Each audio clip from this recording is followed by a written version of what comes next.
Dobrý den, jmenuji se Jan Veselý a působím jako account manažer pro spolupráci ISEC Česká republika a T-Mobile Česká republika. Náš projekt se zaměřil na řešení dvou základních věcí, a to úsporu nákladů a implementace skvělé technologie a řešení BlackBerry do největší studentské organizace v rámci České republiky, ISEC Česká republika. Jsme velmi rádi, že jsme tenhle projekt mohli realizovat.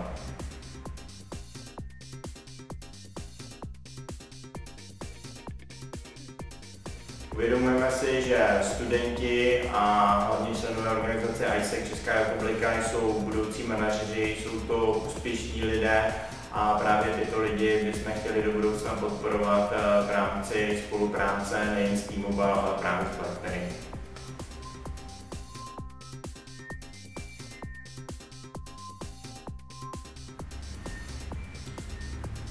Spolupráce s ISEC přináší naší společnosti nové podněty a inovace naší technologie a do budoucna samozřejmě nasazení BlackBerry technologií ve společnostech, ve kterých budou úspěšní ISECáři působit.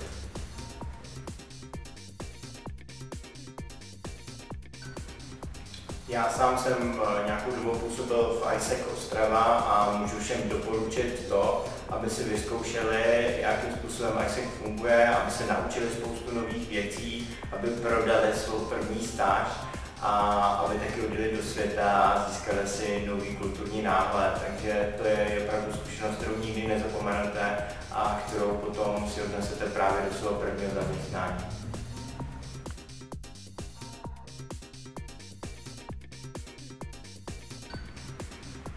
Portál tvekariera.cz ti pomůže najít tvého nového zaměstnavatele. Proto neváhej, zaregistruj se a můžeš vyhrát tvoje první BlackBerry.